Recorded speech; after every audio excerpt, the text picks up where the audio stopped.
prophète Timothée naza père spirituel il y a Tchétché ou il y a Terrasse. Ah ok, voilà. Donc musicien, même niveau na bango bazomona que non ezana mutu moko aza likolo na bango. Donc c'est un peu ça. Donc na solo na bango nyonso bien maramanzami mais naza wana depo na lobake non fali aleki faire non ça c'est pas un homme de Dieu wana mutazo luka ba intérêt na ye personnel et pas ya frère fali pour pas zomona parce que Christ a dit que livrer na l'école et n'aime donc différence zomona et ça n'a pas normal ou aleki muninga metika musuba lobela mais nous les hommes de Dieu au milieu du village non pas pour juger. Ceux qui fallait les faire, mais ils utilisent toujours formule ou formulation que Nzambe à la kisinga que non ba musicien congolais yende mutakoza na succès. Du coup et comment on peut ça ba connotation to yebia to kaka les gens appellent Denis Lesi oh prophète pasteur warrior toujours mon akuna mukuna pe nanga munaye mais il est dans la politique prenant des nini prédisant même des choses sur oh Kabila bakokangaye Félix Akosala ça dit c'est presque la même réalité mais bazo utiliser quand même option na bino bango ba beza prophétie en Nzambe. Nzambe un pasteur mais quand un homme de Dieu azawana de fois Paul Belake non et fali et aleki ferry un homme de Dieu entre guillemets un homme de Dieu non peut-être bandi ko bungisa ba mission. Nzambe mutalaction que fallait les faire. Oh n'habite. Ne Alexa Denis Lesi. N'habite ko laksa ngona ba ndenge nini biloko monsieur za ko laksa te mais ça ba flatterie. OK. Oui, il y a ba flatterie. Ngande pasteur ba warion. On ne sert pas deux maîtres à la fois.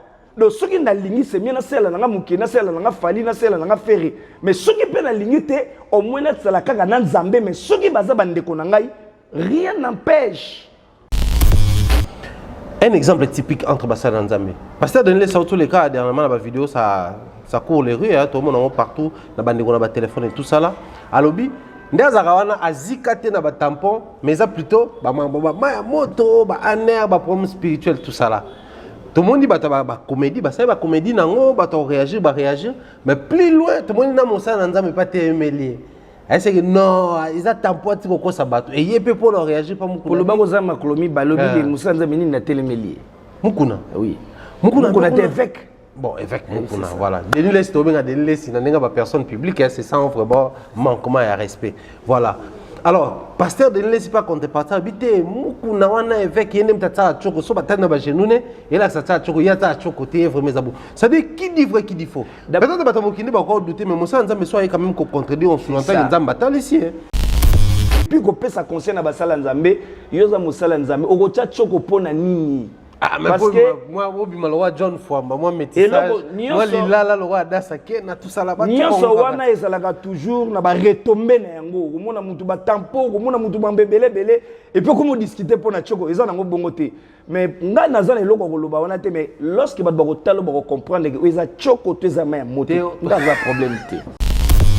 Ebate batikala ba ignorant toyeba Congo to découvrir Congo le 28 et le 29 août na Chita Zongo et Vampa na ba Congo mamoro bina filé na ozala na yora propre avec Thierry Mumbaya on est ensemble. Congo Toyeba Congo c'est déjà ce 28 29 août 2021 trois sites à visiter forcément le jardin botanique de Kisantu, la chute des Vampa, la chute de Zongo. Toyeba Congo, c'est $40 singleton, $60 en couple. C'est ce qui est magnifique. Toyeba Congo, c'est 28-29 août 2021. Moi, je serai là, ensemble avec vous. Toyeba Congo agence, les 28 dans les 29 août, tout ça à descendre pour faire visiter Batou. Deuxième chute, il y a Mounene à Monde. Après chute, il y a Niangarana, Canada. Ils ont la chute, il y a Zongo. Si tu as des places où ils ont la somme, tu as gagné Zongo, on a maïs au panel. Tu vois, on a merveille, on est plutôt faire visiter un jardin botanique. Et puis la chute, il y a Vampa, ils ont on a moins climat, on a nous visiter un second livre. Donc nous invitons tout le monde, $40 singleton, $60 couple. Tout passer un très bon moment ensemble. Vous aimez bien ce que nous sommes en train de faire ici, alors nous vous demandons de faire un petit exercice. Avant de bien suivre nos émissions, likez, abonnez-vous massivement. Et surtout, n'oubliez pas de partager aux autres. Sur Africa Mumba Télévision, vous aurez droit aux émissions à caractère sociétal. politique nationale et internationale, actualité nationale et internationale. La culture et les arts, la culture d'ici et d'ailleurs, les arts d'ici et d'ailleurs, chez Africa Mumba Télévision. Toutes les disciplines sportives, exclusivement chez nous et spécialement pour vous. La religion sous toutes ses formes, vous aurez droit aux émissions à caractère religieux chez nous. Suivez et restez scotchés. Voilà, grand merci à tous les abonnés. Africa Mumba Télévision, la maison d'excellence, très heureux en tout cas de vous retrouver. Toujours dans le cadre de nos émissions. Aujourd'hui, nous avons un très grand plaisir de recevoir pour vous le prophète Timothée Christo.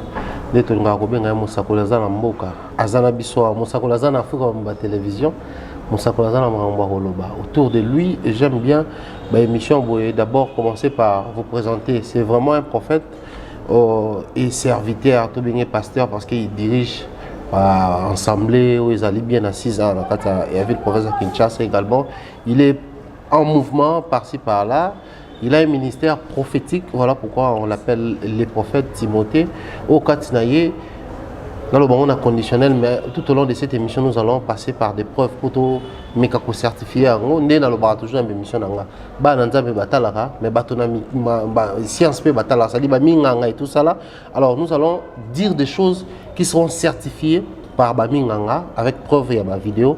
Et aussi, un plaisir. Il est prophète d'exercice et la Katinaye. Moi, miracle ça, Maraming Nzamba Ituzakaye. Na Maramou et Penza Mabota Baka compliqué à concevoir après Kobot également. Des maladies très compliquées, en l'occurrence Sida. C'est la raté, mais il y a Bikisa. Le dis ça, je pense que le mieux serait de Yamba prophète et puis tout côté Penza na vif et émission na biso. Prophète, bonjour et bienvenue. Bonjour, Papa Thierry, grand journaliste et bonsoir, Nabagnos Pazolanda Biso salon Héro Bazali. Bonne santé d'abord. Non, Dieu fait grâce, tout va très bien par la grâce de Dieu. Donc, tu as une prière il y a 100 jours, tout aussi seulement dimanche passé, mais quand même ça a été bien par la grâce de Dieu. Merci beaucoup. Sinon, Moussa Nankolo Pesa au bien. Vraiment, Moussa Nzambe et Tambola très bien, donc faveur de Nzambe Zali, donc tout ça va vraiment par la grâce de Dieu. Très bien. Alors, non, je pense que tout au début de l'émission, vous allez prophète d'exercice, mais le lot combien d'années déjà dans Moussa Nzambe? Le quoi Moussali, pas le quoi moi Nzambe. Donc, le rôle de Moussali, prophète Timothée Christo, n'a déjà 20 ans. J'ai été consacré depuis 2001 en tant que prophète. Et j'ai commencé à prêcher à l'âge de 9 ans, 10 ans. Mais j'ai été consacré en tant que prophète, je crois, en 2001. Et dans la grande communauté Flamme de Fée, on a Salinga grâce. Mais dimanche passé, on a tous consacré. On a tous consacré. Donc, la 7e génération, il y a Baton Nabimi, c'est un pasteur. Question mon frère. Il m'est arrivé de travailler pendant longtemps dans le prophète, le pasteur, le bishop même, il y a un conflit qui existait depuis. Est-ce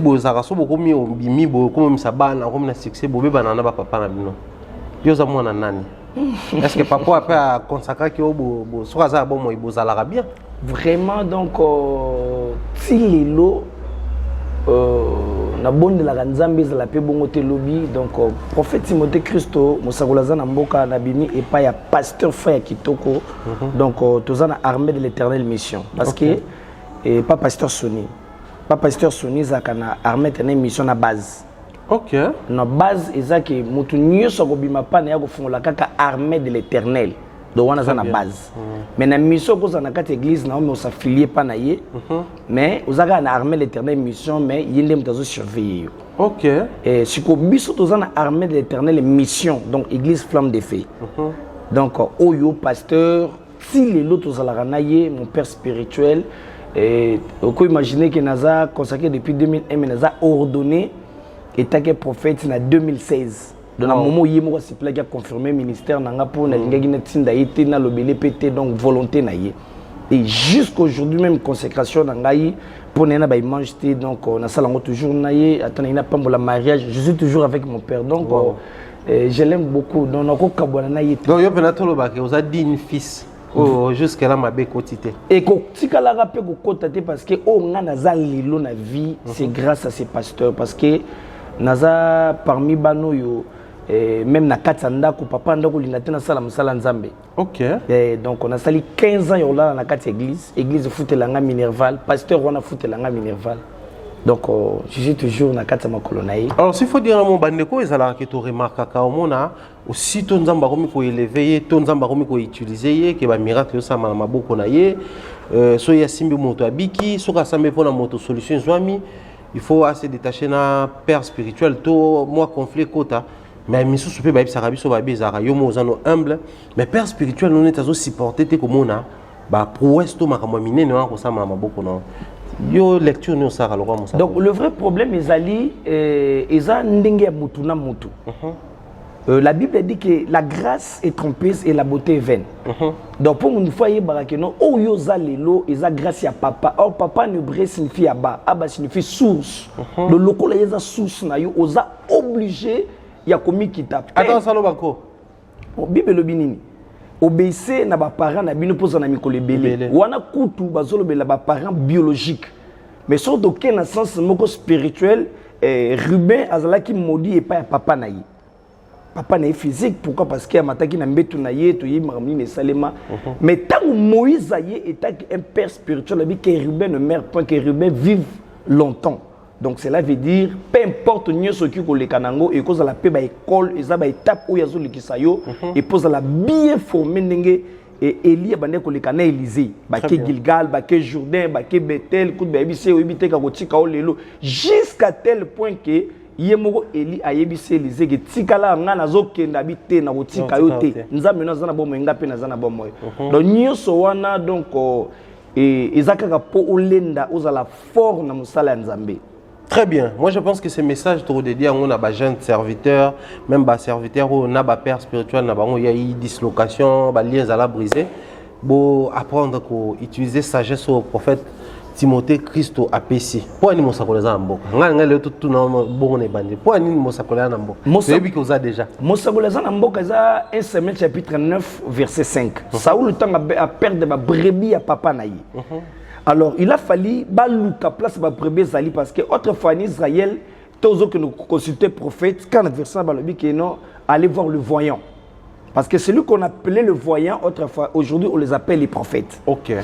Alors, tant que balobi que c'est un homme, tout ce qu'il dit ne passe jamais inaperçu. Il a des précisions. Un homme considérable. Donc cela veut dire Mosakoleza Namboka. Donc Mosakoleza Namboka, je suis un homme considérable. Tout ce que j'ai dit, ça ne passe jamais inaperçu. Voilà la raison pour laquelle Babé Nganga Mosakoleza Namboka. Or, un prophète, ce n'est pas quelqu'un qui se déplace ou qui n'a pas lukabat. Mais il faut battre lukaye pour yokanzambi. Pour docteur, jamais qu'on luka malade, mais malade, il ne faut lukaye.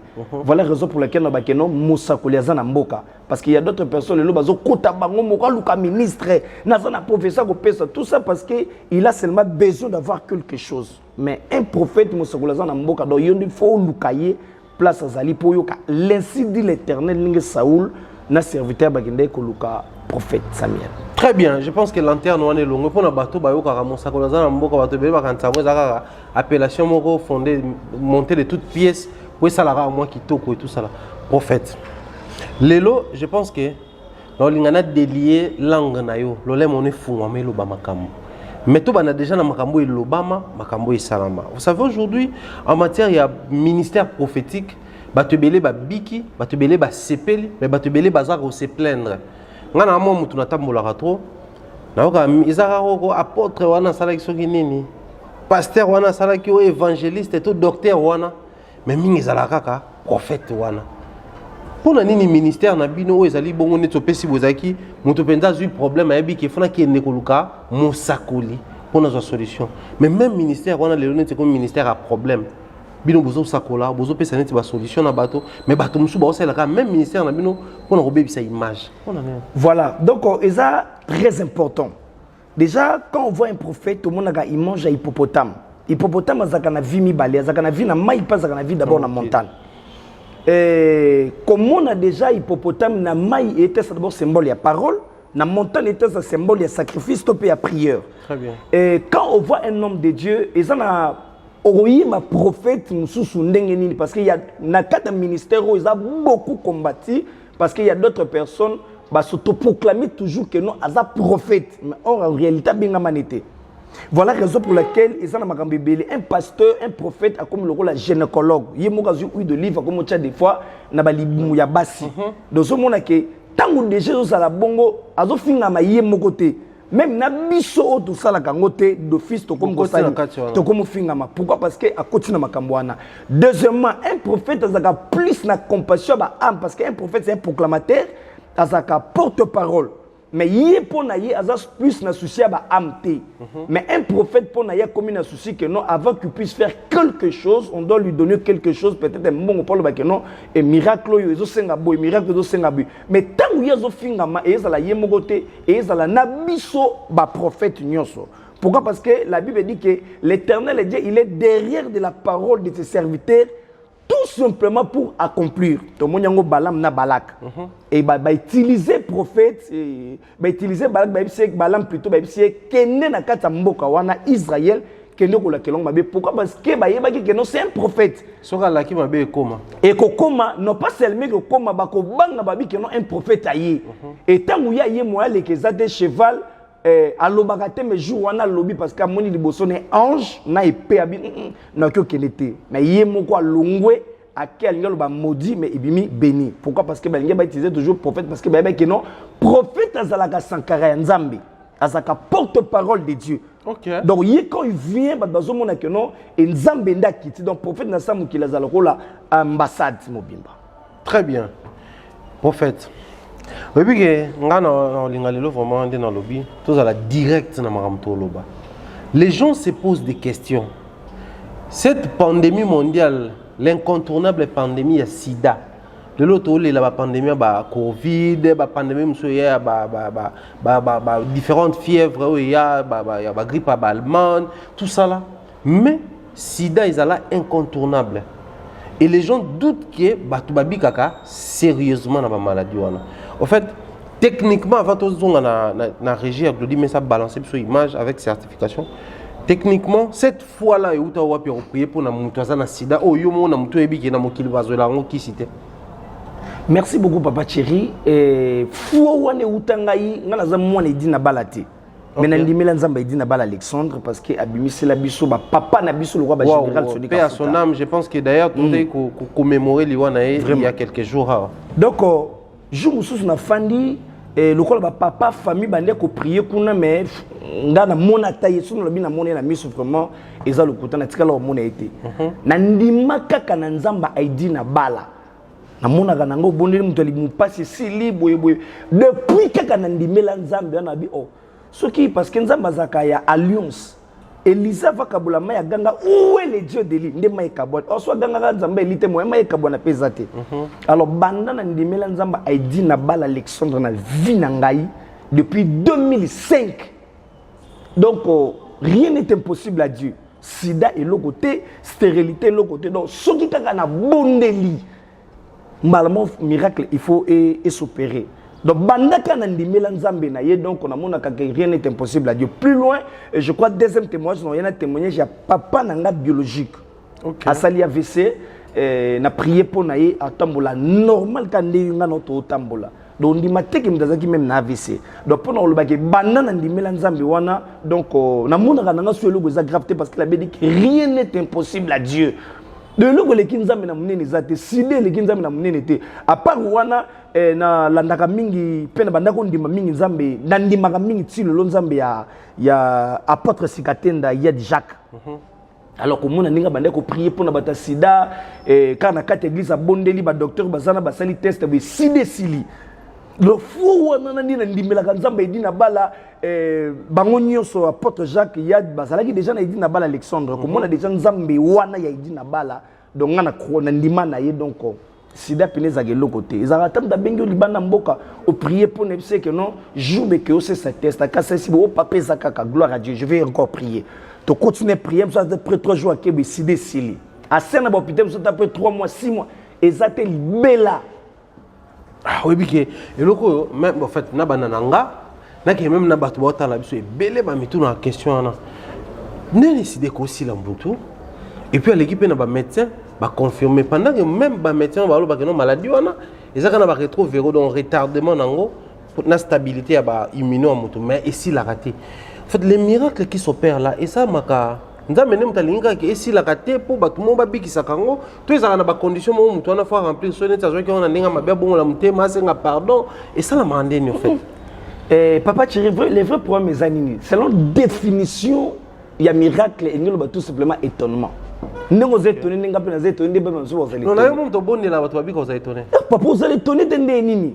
Pour nous avons fait de miracles. Si vous avez cop, nous allons étonner de pour nous dire oh, c'est normal. Mais il faut toujours nous allons étonner parce que le vrai définition miracle signifie étonnement. Donc nous allons et salami de fond dans les lacana comme moi et comme salami. Ça se fait toujours comme ça. Donc on a son monibo na pambulaka toujours nzambe. Yango moninga na ba élément na ngebele na zaka plus na ba élément ya avant na après. Donc mutuninga bandaki et puis na ninga biki. Donc ce qui va docteur balobi c'est tout à fait normal. Je crois que ozoa tant que pousse na mona témoignage maman mo banda ko bota te nga na sakol na bisie ke okobota mwana mwasi. Mais yé na échographie balobi mwana mobali. Et jour au robot tabac bimiseli moi moi si précieuse. Alors pendant le bac docteur malgré batie va pareil na bango nyonso pona moi que ce soit mbonga zaki nango de tel si nzambe nda l'équipe bango ponga na za porte-parole ya nzambe. Dans na lobi makamboyo na yemo kwa kamwe 11 ans ya stérilité. Donc pendant le bac miracle ça nango toujours étonnement. Très bien. Miracle des étonnements, le dit mais ça je pense que tozon a pas na yo balancer sur élément wana. Tozo le ba a système avant et après. Botala, comment est-ce que la prière s'est passée, puis comment est-ce que va certifier Namunganga, qui est par exemple en possibilité au talango scientifiquement parlant, va certifier qu'il y a des à Biki, et puis on se retrouve tout juste après pour tout commenter, plutôt mais quand on réfléchir sur rien. On l'a dit, aujourd'hui, est-ce que n'a pas envie de poser un peu de la casse.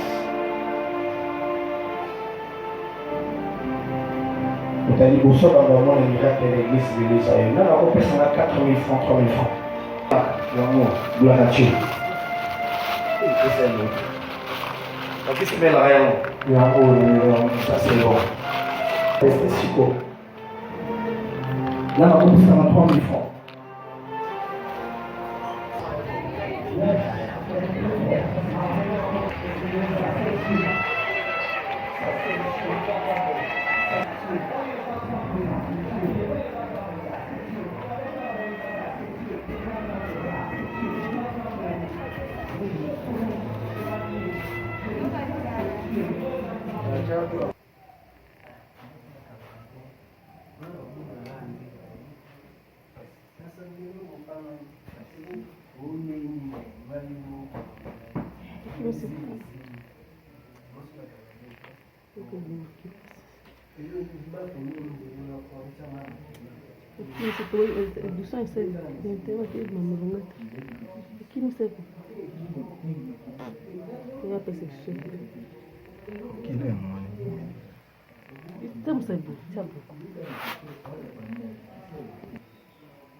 Papa négatif. Zela malembe zela. Tout sur malembe. Mais maman la gisa yango négatif. Zela malembe. Tige moko. Frère Obiki. Fiche yango l'axe négatif ba wango moko. Obiki nzamba biki sur libela Obiki. Fiche yango. Yango Obiki. Ba idimi moko. Ba yango wana moko. Zami. Ah, Zami.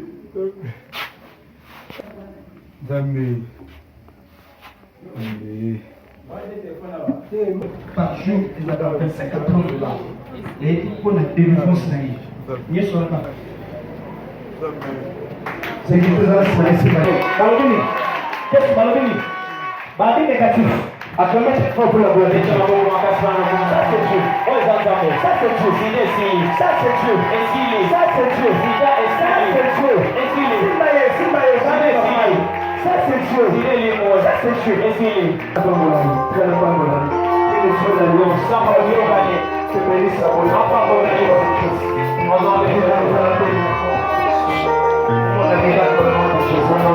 Aïe, avec force, c'est pas qui se met. C'est pas qui se met. Ah? Mais nous filmer. Mais pas nous filmer des José.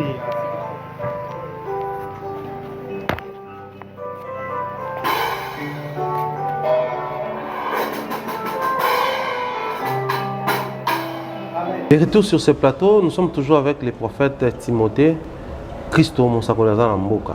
Katamboka Zali, tout l'élément on est dans le baki dans l'ingato, mais quand on réfléchit, on peut analyser sur Yango. Prophète, bon, tout le monde miracle, tout le monde vidéo, et puis l'église n'est pas non loin d'Anda Konayo.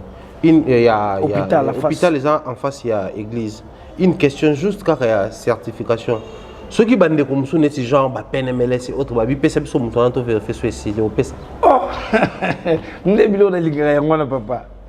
Au moment où il y a une église, il y a l'hôpital. Papa, au soir, il y a des infirmiers, des gens commis déjà dans la comment pourrais-je dire, comme prier dans l'église. À part le prophète Timothée, Christ Monsakolaza Namboka, dans un centre na ngamoko.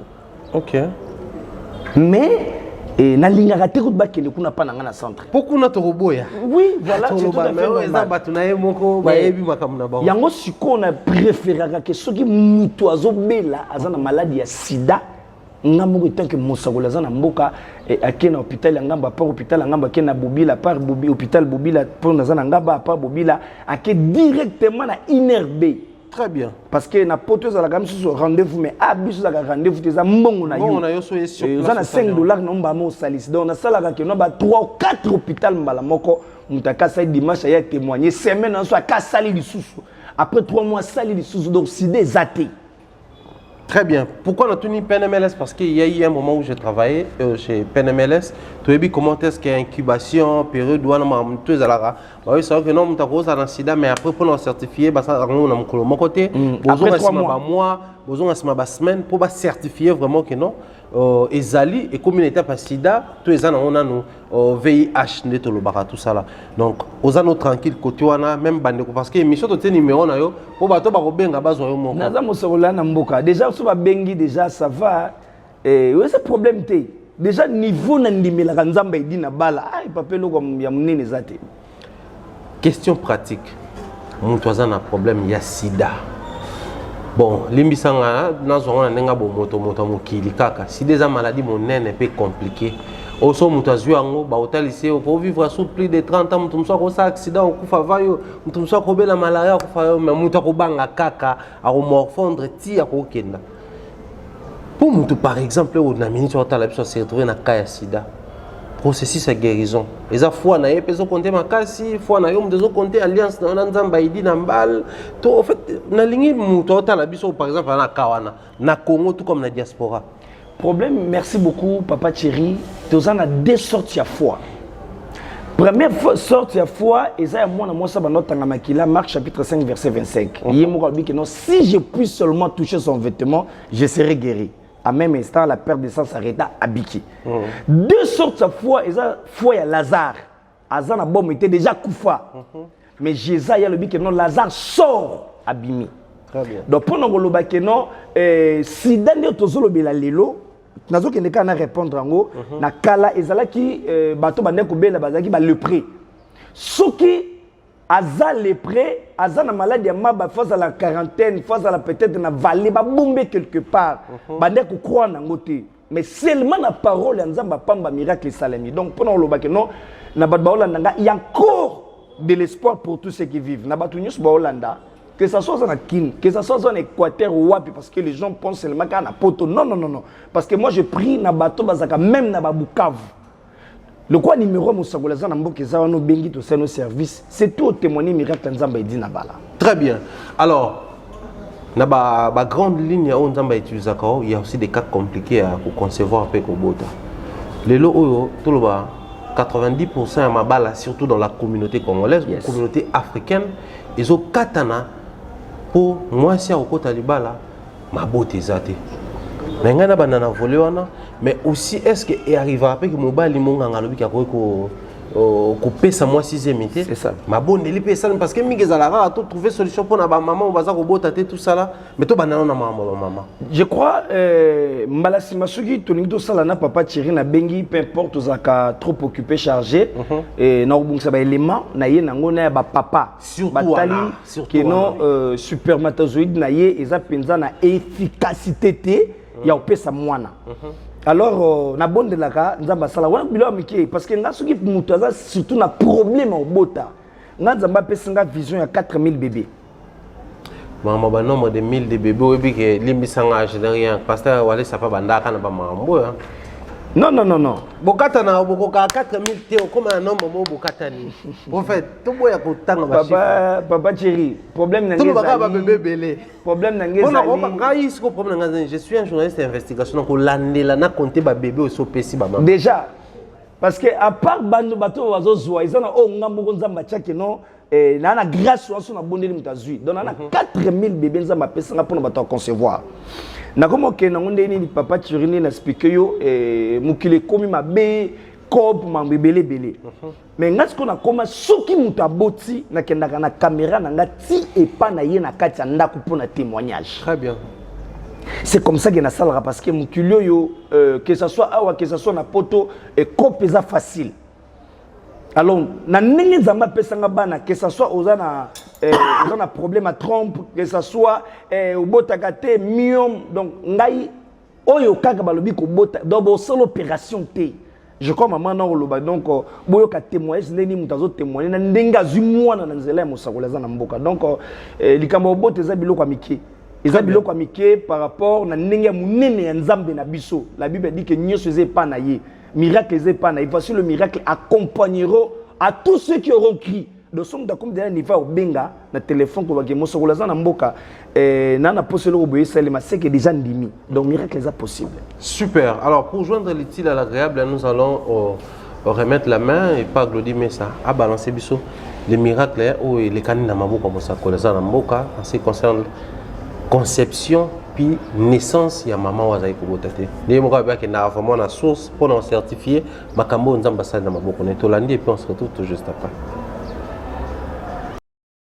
Gloire à Dieu, na bandeko nyos bazolanda biso to baki ba témoigner cette fois on okita tina bandako pona et totalisa munene ya Nzambe ya Timothée nzambe munene ya Nzambe ya Aidi na bala Alexandre. Alors à tous dans limité funa, tous na maman na biso o ya moni miracle de la part du Seigneur. Maman igete shalom maman. Shalom.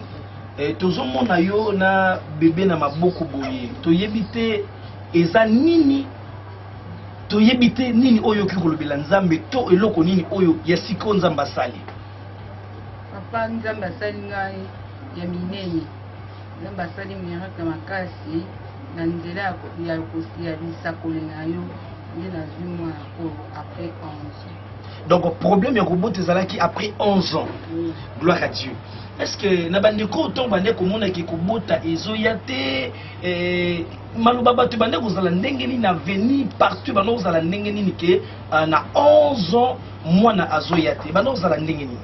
Pas même maluba bato mais ngamu la mona ke c'est fini pour moi pour nazwaki pe ba traitement na sala on a kokoi ko sala mettons na koma na 11e année na mona ke ici nde na 11e wana donc Nzamba mona ke sili nde Nzamba ya kubeta problème te to koma place Nzamba tu ko visiter na sima est-ce que ezaki na hôpital oya ba minino bandeko kende et to ba hôpital amike mike to pe na hôpital tango kende ki balobela ki yo nini par rapport ya santé par rapport na na Saint-Joseph nde Saint-Joseph donc gynécologue moko amonaki nga naza na myome donc nabengi papa na esi papa tala yo olobaki na ngai na kozwa zemi mais bakangi ngai ya myome ayesi ngai lobi kende kokota échographie zwa mbongo wana ya opération salela yango makambo sukuta efokafe omona eloko te na koti to na koti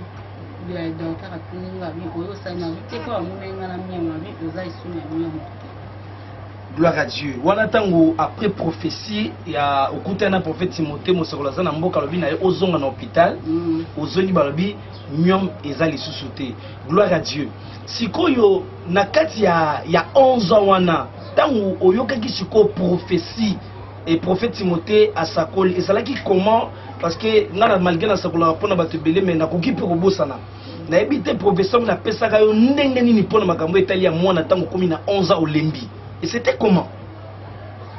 Dadi ayekisinga lobi butu lelo eza butu yo kozwa zengi na tala ye kaka nga mona seki na mondimaki yango te ayekisanga bi butu lelo kozwa zengi nzambe aopesa o mwana moko ya mwasi aosolola mwana moko ya mwasi na ndimaki yango na ndima ye kaka mpona sepelisa papa na nga ke mais na kati na nga nazalaki na nga lisusu na kondima tete après 11 ans na kondima masakoli moto aloba na nga ke buto lelo konga mwana nzambe akovisite obozima sikoyo le même bouton na sakolaki sikoyo na kati ya mwa wana eloko nini esalemelaki yo obande koyoka ndenge nini après prophétie kaka na kati ya mwa wana qu'est-ce que tu sentais na semaine kaka wana semaine wana nakomoka ba malaise nakende hôpital baesinga babite eza infection babetinga bato baotala bayebi o bacors médical bayebi koma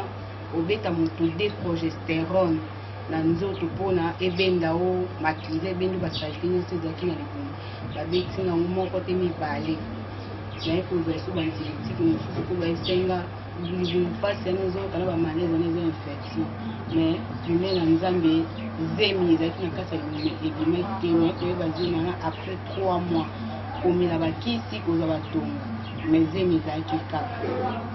Donc après bango bakantiki loko l'infection par rapport ya ndenge yo bandeki ko sentir babeti batonga mais eloko moko esalemi te après 3 mois yo ko sentir oza na zemi sikoyo selon prophétie ndenge nzambe alobaki na yo pas prophète asakolaki mpona moni mwana aza mwasi asakolaki mwasi to asakolaki mobali.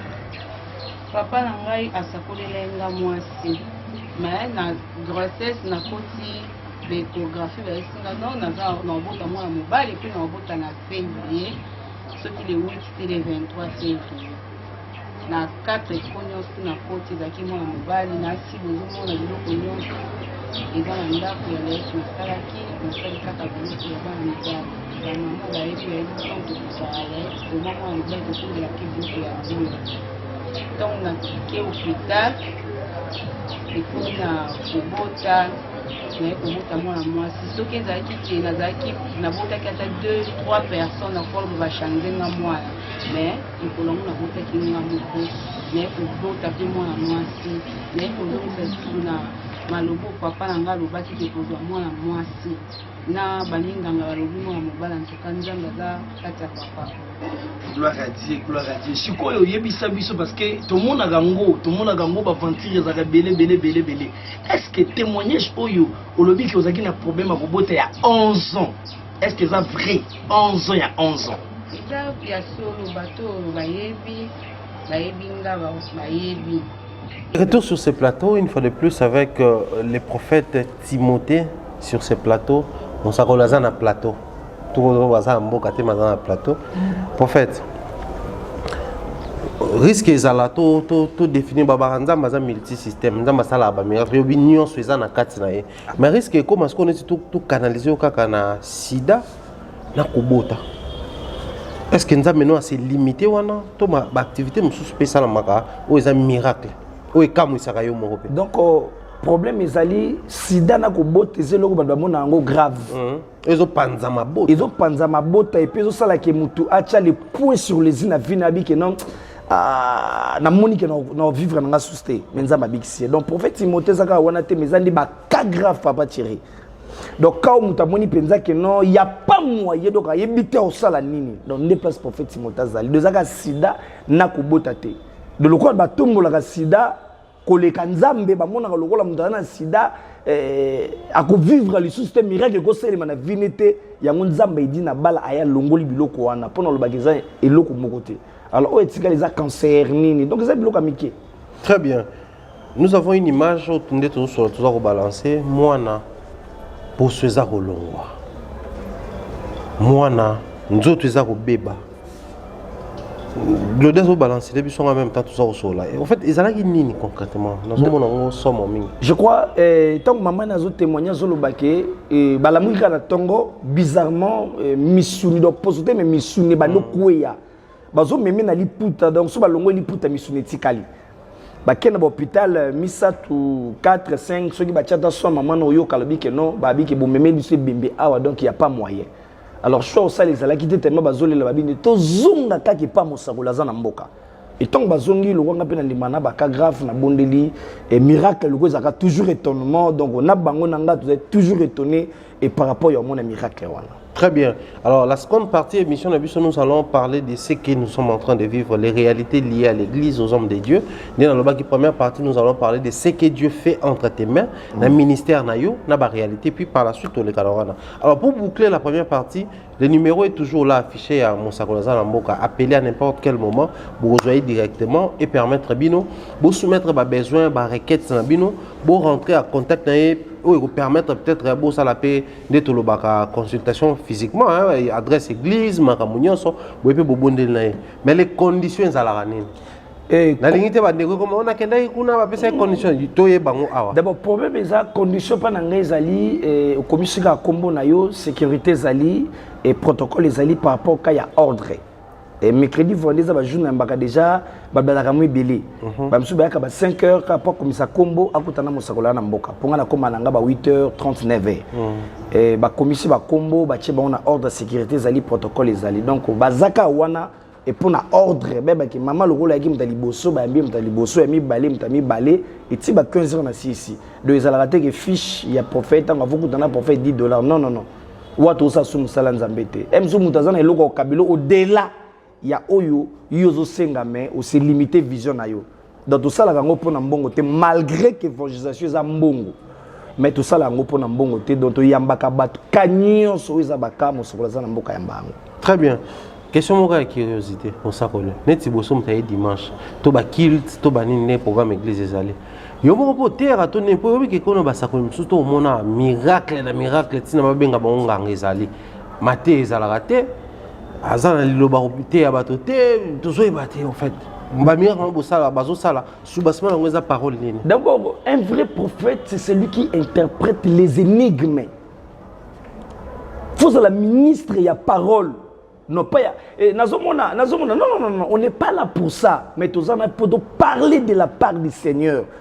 Donc notre prophète Timothée boy prophétie na sakola nanga mais ça va mercredi vendredi ça va jour à constatation mais à l'église il n'a pas tant ya côté ya et ceux qui na silisi na 30 minutes eza wana et ceux qui ba cas eza grave ba baye na ba kana bango donc ba tabana ba tchera bango boy na ba ni ba service na ngana silisi donc mais na zo na temps ya côté ya na. Très bien. Alors prophète ça saute à l'air aux hommes on a jeunes et tout ça là puis après vous êtes entouré dans mambo belé non banana na you avant d'aller na bande comme sous. J'ai surfé sur internet. Je suis tombé sur une photo de Monio Nafali, un artiste musicien, loin d'être dans ma Mwanzambe tout ça. Puis après ça, tu avancé au monde na apparaître nayo Versace, Dolce Gabbana, Moschino, Lati vraiment. C'est-à-dire, on a comme l'impression de l'eau, c'est plus comme à l'époque. Hein. Nazo baté. Isaki ni ne banosa ki kalamusa nzambe faut moi veste monene, faut elongika ya mawa. Tout ça là, mais les lobbies beaucoup là taper tout ça. Premièrement, la Bible dit l'or et l'argent appartient à l'Éternel. Et donc, nous sommes des petits dieux, il faut et tout là que ça oh yazali. Jésus Allah t'a fait l'un. Je crois papa Thierry aux hommes mutu doit consulter dans ma Bible parce que cela déjà il y avait une mission donc on a bilo comme sous ça va verser na Bible. Il y a un pasteur té, le bitin na chrétien. Alors pendant le bac Christ Allah t'a fait l'un et ton amati na coutume non mais pendant le bac non et pendant on la tango il faut osala na mbongo ibeli. Oui. Voilà, raison pour laquelle le bac non ce qui prophète de Timothée Christ musakola na mboka il faut qu'on ait la propre mais ma bende comme ma lokola basala nzambe musu aleki na TV ah o eza yoji non on est commis et comme ils ont qui affantillage. Un homme de Dieu, tu n'es pas là pour ça, mais il faut être propre, présentable, et comprendre que non, il y a les rois des rois dans 4 wana. Okay. Et il y a mis Balezali papa, il y a question, prophète Timothée dans un père spirituel, il y a Raoul Lutono, le prince des diamants. Waouh. Ok. Voilà. Et alors, par rapport, il y a le prince de diamant Raoul Lutono. Donc, il permet à Penza que je salue aussi sa femme, maman Karine, et Biasaka, là où elle est en France. Et permet à que na koutana batoupe, ou ba sololaka, na papa Raoul Lutono, ou Isaac, il y a un problème, et ba mission belé, je crois, na rappelé, na ba mission belé, ou le prophète Timothée. Asolarana bango. Alors que soit na bango ça coûte que peut-être il y a un concert, il y a une répétition mais na kei voilà, na kei penza que na solana bango je crois na solana sur ba déplique ba te bel dans la rana bango na cadre que non to prier na bango nzambe to bondeli ça suffit. Mais ça la tête est trop loin. Na niveau lemba au prophète Timothée na père spirituel il y a Tchétché ou il y a terrasse. Ah, ok, voilà. Donc, musicien, même niveau na bango bazomona que non ezana mutu moko aza likolo na bango o yango réellement que non il faut toujours baluka nzamba prophète Timothée Christo parce que so ba moni que eloko mo eza likolo na bango prophète Timothée ozala na tina te na gaz te na impact moko te liboso na bango donc bazoluka ngate mais celui qui est à moi nde mutu osala ke ba bondela parce que même à ta pharoise qui me tabakis mais pembeni nazaki toujours na posa mutu akomona lobby avant après naïe parce qu'un prophète il est là pour nous le passé le présent aussi que le futur donc c'est un peu ça donc na solorana bango nyonso bien maramanzambe mais nazawana depo na lobake non fali aleki faire non ça c'est pas un homme de Dieu wana mutazolu ka ba intérêt naïe personnel et pas ya frère fali pour pas zomona soko zo bondela nzambe to papa fala linga kabela yo kabelo te kaka fo yo komise ko leki faire non hein botika bango parce que Christ a botika livrer na blé ko ene mta ko tia différence zomona eza nango pe normal o aleki muninga metika busuba lobela mais nous les hommes de Dieu au milieu du village non pas pour juger. Très bien. Mais si yo zone au kotinga wana bon yo kotil comment ngana kota makomi bale choisate bato bazolo ba ceux qui fallait aleki faire mais ils utilisent toujours formule ou formulation yake nzambe alakisinga que non na ba musicien congolais yende mutakoza na succès du coup et comment on peut ça ba connotation to yebia to kaka les gens appellent Denis Lesi oh prophète pasteur warrior toujours mon akuna mukuna pe nanga munaye mais il est dans la politique prenant des nini prédisant même des choses sur oh Kabila bakokangaye Félix akosala ça dit c'est presque la même réalité mais bazo utiliser quand même option na bino bango ba beza prophétie en nzambe d'abord problème ezali mon pasteur d'abord, un homme de Dieu, un porte-parole. Il y a Nzambe, un pasteur. Mais quand un homme de Dieu, Azawana de fois Paul Belakenon, est fallu et à l'équipe ferry, un homme de Dieu, entre guillemets, un homme de Dieu. Non, peut-être que vous avez une mission où vous avez une mission. Vous avez une élection qui fallait l'équipe ferry. Oh, mais Alexa Denis Lesi. Na habité ko laksa ngona ba ndenge nini biloko monsieur za ko laksa te mais eza ba flatterie.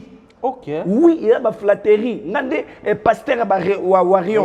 Ngande pasteur wa warion. Mais tu flatterie te besoin ba que non, yo za père spirituel à Raoul Liton. Non, manazolo. Ba ki c'est pas prince des diamants. Mais oui, nazolo ba oh ya zali et puis na kena ngana ba batu mususu non coup de tena ko ba na kombo te. Ba ki tchétché déjà na ba to na fali ba tout ça là. Kozalana fali pour paysan na cadre que non to ko sola musuma manzambe e makambe belé donc mais ezala te que non nazala wana pour na flatterie na bi que nzamba la kisi non papa. Muto zoloba on nzamba lobelo te nzamba ko frapper yo. OK. Oui. Na prophète Timothée naza j'ai des images on a loba pour na président de la République et papa Félix a comme président de la République. Mais pourquoi pour na lesquels on pour na base talaga ngam na loba ki be ngam na sago et ça n'a problème mais tout le monde connaît que le prophète Timothée Christ mo sakola za na mboka a sakola boye ko salima boye na loba ki yango que président ko bima na opposition j'avais prophétisé na sakola. Et tant que dans ce cas-là, il y a des commentaires, il y a beaucoup de gens qui font dans la salle, mais il y a des gens qui font des escrocs à Azal au Kouta, à Zotatone. Et tant que c'est réalisé.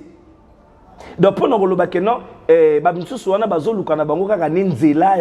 peut-être na fali poupa azoluka nzela bapesa ye do yo pasteur otiki musala yo bengami nango na kati église comme le pasteur à bawario.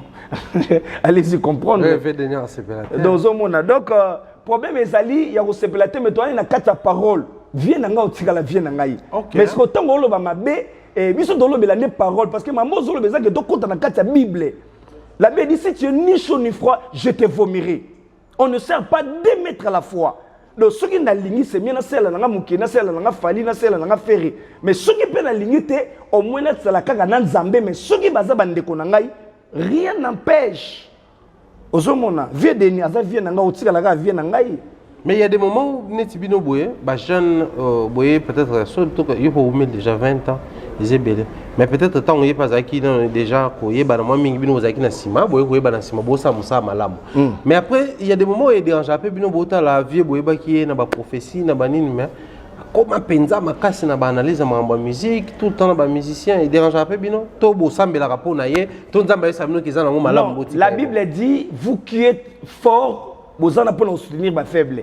Donc, on se rappelle temps, il y a eu des questions, on a dérouté, on a bien, et bien, on a libre, on a paix séduit. Donc, on se rappelle au bon de la peau, on a comme sous, au talika, on a quoi, Zaki, mais façon de kendele, et ça la bien, papa. Moussala Nzambe, Moussala, il y a valeur.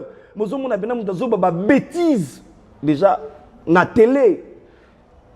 Dans le bané kumba sexe na lingala, tu vois il y a d'autres choses quand tu vois na bana mikie bozana bango na ndako et puis na mukilo nezo kende tu quoi ozomona que non mudazo dérouté pendant na musala nzambe mais nous prenons quand même le temps de prier pour eux. Très bien. Puisque nous sommes dans na kata même chapitre on a vite fait tous les kanayango des fois aussi bon moi personnellement na omitu na ka ba question makambo nzambe ndeza okende là surtout bino bato boza mwa ngolo omona makambo na prophétie tous profiter pour mosakola za plateau na baki aloba makambo.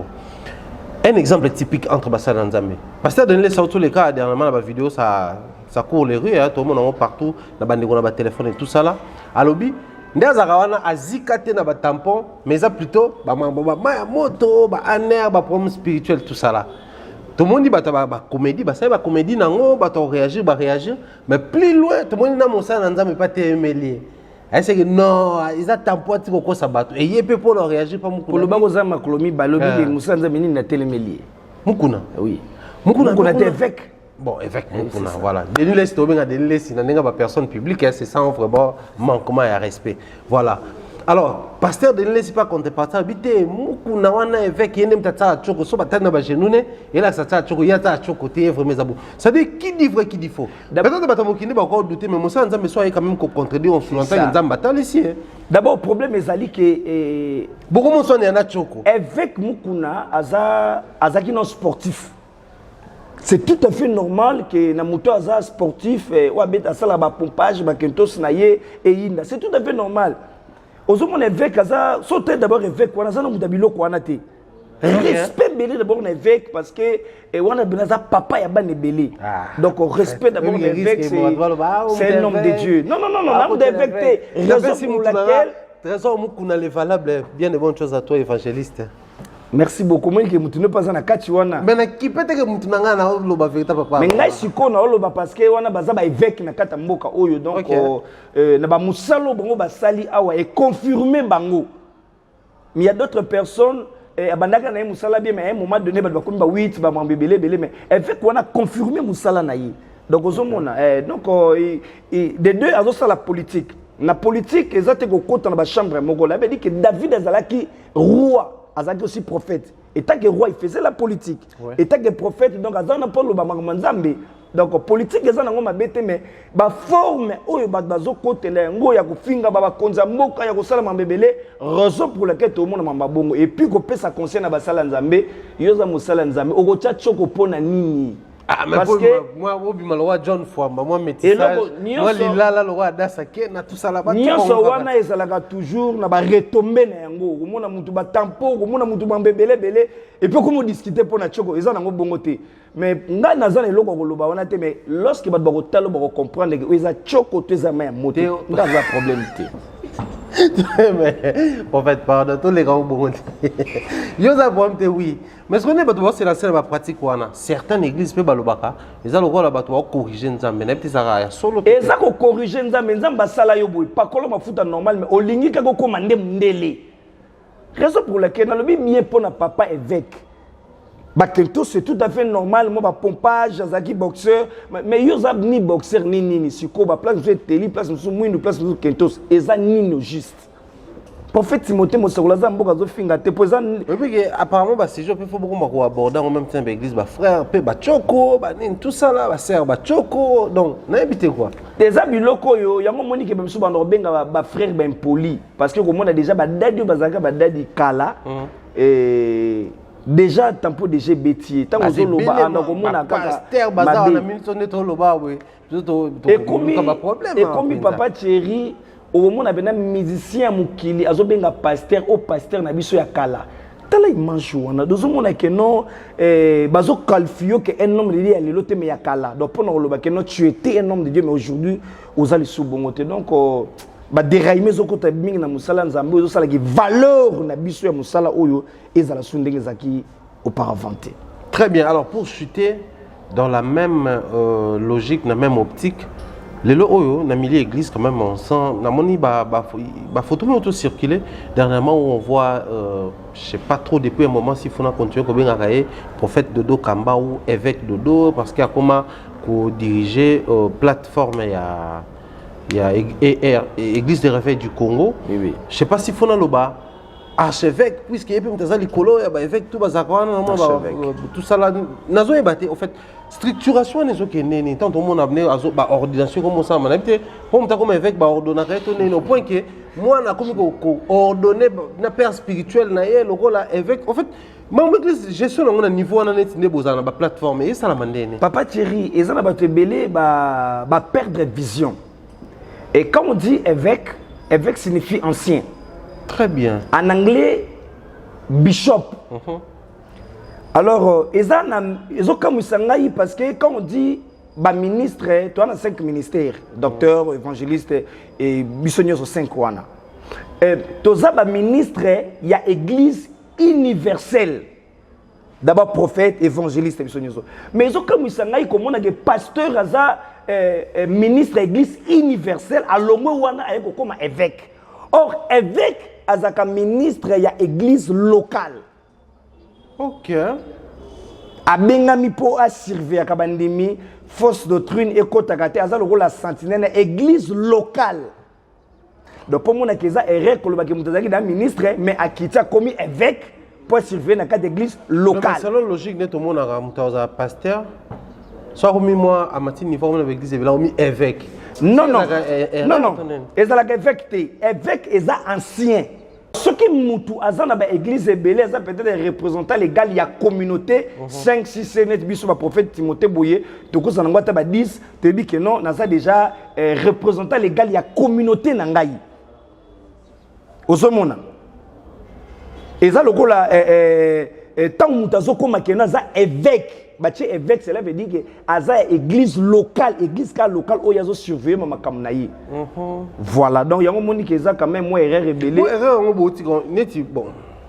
Pasteur Sony, je sous-entends que ça peut na kata ERC. Non. Bino nini armée de l'éternel mission, boza na kata tu donc dans kata ERC je compte toza pe koloba toza wana c'est trop dur parce que prophète Timothée Christ musokoza mboka na bimi na kati ya armée de l'éternel mission mais église au prophète Timothée zo kamba eza lésé de la montagne donc naza dans 13 ans il y a existence église au prophète Timothée Christ musokoza mais classé wapi ba non dénominationnel batu ya ERC batu SCC non ngana batu wana nyosu naza na mikanda naza na kati union des églises indépendants. Ok. Pasteur Sony Kafuta rock men étant que ba pilier évangile ba paka ya musala oyo tant balingi bakamba et qui na makambi belé ba jalousie makambi belé et tant que papa ba dans sur la kilo te solo la kilo c'est trop dit ba via lingi ba logique trop ba na besoin RC kasi ozomona bakutana na ba kondi ba solo la kama le vrai problème est ça que vi on a vie mupanzi donc bakubanga nzambe makambi belé ko na thème zobe babi kilo ya kilo trop. Écoute, système de tambolaka, il peut s'adapter, il y a l'ingité, il y a imposé la logique moko boy. Il y a pas de mpanzi. Il y a un peu peut-être bien peu qui passe ma moyen, c'était. Té to koko to banana. Biso do banate ba koko na yi. Donc ko ba ko kipete parce que nga penda na kati ya église des rêves ko ngona za wana té. mais tu dis que patriarche moko zawana ou aza lokola archevêque yé wanande général Tony Kafuta Rockman. Donc ça papa toujours ba respect na yé ebelé. Mais tant déjà muta commis déjà na niveau hôtel m'a pas manqué papa na yé comme déjà ma bé makasime koleka. Très bien. Donc, en fait, pris par le temps, nous sommes censés tout chuter l'émission à l'élo. Mais je vous assure, Mambo Lobane t'es belé photos en anayo. En fait, pour tout kabwana. Dès tout le monde a Mambo comme on kende l'élo. Tout kovanda, tout le bapé que musicien mon koboé, a continué sa musique na ya mokili. Nga ya mbara ba musicien mokili. Je suis partenaire ba musicien mokili. Je travaille avec Bango. En fait, je mène une partie à vie na ngana Bango. A ça musala na mais Moussa n'est pas un débat na bango, makamutu ba réalité dans la musique na bango, mais pour avancer, aye pe au sein église on bateau sambela pour naé pour que nzamba pambole kende bosonde par exemple tout monde qui inde ko Mike a sambela pour ndeko héritier. Donc problème ezate et le que c'est important ça que mutu abana d'abord ko croire. Biso nyos to benga mana nzela moko te. Ya kaisala ya kaisala ya nzambe eza nzambe tout monde ba église zo ba colonel ba to belé bazaka papa bondela pour na musana biso kende. Et alors, nana zakana ba musicien oyo mondaine o bazaka mso ba yebi papa to ana posa prière na yo et pour makambo esa. Wal bobe bi message succès. Et to bondeli nzambe eza nango problème te parce que eza nzela o ya ye. Mais jour tant ekokoka ye moko otika nzela na ozonga. En fait, il y a place ngana za yangwana. Eza nzela na ye obondeli tanso ekoki atika. Donc c'est que nzela ngo za mabe o faut tamore ko katika. Nzamba bandeki koloba pona mama si de jima patake akokoma pasteur. Et bandako c'est la temps non? Mais lelo atteint koki. Est-ce que bongwani te? Abongwani. Mais mobile n'est pas pasteur ouais razo continuer quand même na makambo. Papa pasteur déjà nzamba lobaki ke abongwa na lobisiko yango na kati émission papa Thierry. Donc yo confirmer que ouais abongwa ma otika musique wana. Papa na loba lokwa musakola na mboka. Tant na lobaka ça ezaka toujours boué. Il mange to bombango ouais aza mosala nzambe. Aotika musique wana peu importe oya bimisi oya sali. Wow. Ok. Prophétie yango parce que tant na lobaka liboso que papa Félix comme président na tangana kombo na ye batianga tembe ba commentaire ezala vraiment je vous dis on limité lelo nga musakolia na mboka lobi ke Weranson aozala pasteur na sakola pour na CDJ mais lelo na sakoli pour na Weranson. Très bien, to garder date lelo to zongela ngo sima mikolo sima ba sandra sima ba mbula totala. En tout cas, la maison mère, beau pour pas perdre ouais. Le vrai pasteur Noël Nyama, arrêtez comme ça la binoana. Pasteur to comme na suka, le suka pour na mokola le bien entendu. Et puis s'il faut ba en église pour tout tes numéros quand même ba programme église et puis ba rendez-vous ça maracan. Déjà numéro pour ya prophète des awana prophète musolaza na mboka mbaka mercredi vendredi et de 7h déjà 8h déjà na zawana ba tuyaka ba tongo ba 6h oyo komisika kombo.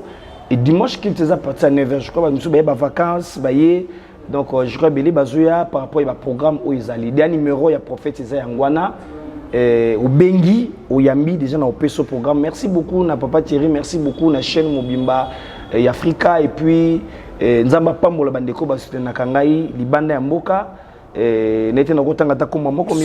Sans problème, bazar important, photo. Papa Guy Poli, Emery Kaloum, merci beaucoup pour votre soutien à yo, merci beaucoup Maman Bichi Moseka, donc Maman Gina Kalala, merci beaucoup pour votre présence à Kinshasa, donc tout le monde qui me soutient vraiment, na pesu nombote nzambe apambola bino. Merci beaucoup prophète Timothée Christo Monsakoli azana mboka Monsakoli azaki na plateau lelo et on espère que na ba prochain jour à ozonga susu beaucoup to aborder na ye ba détails sur ba makambo lelo to mais que ozonga lokwa superflu plutôt ko tapena en profondeur en termes ya église ba réalité ministère prophétique pour nazana ba makambo ba manki na awa nazana ba makambo ba jeune lelo baza ko auto proclamer ba jeune prophète bazana eloko nzambe o mutu mususu o langage nzambe o kuna manto nzambe c'est-à-dire makambo ezebelawa. Non, les prophètes sont puisqu'il y a la maîtrise du secteur voilà et ça la bien. Si vous avez aimé cette émission, disons tous ensemble un grand merci à Glody Messa qui assure du côté de la réalisation et montage et dire comme ça bien les bonnes choses. La bande tout va accompagner biso au four et au moulin pour la réussite. Il y a l'activité d'un biso grand merci à vous. Portez-vous bien avec les mêmes plaisirs. Au bout à la prochainement. Bye bye.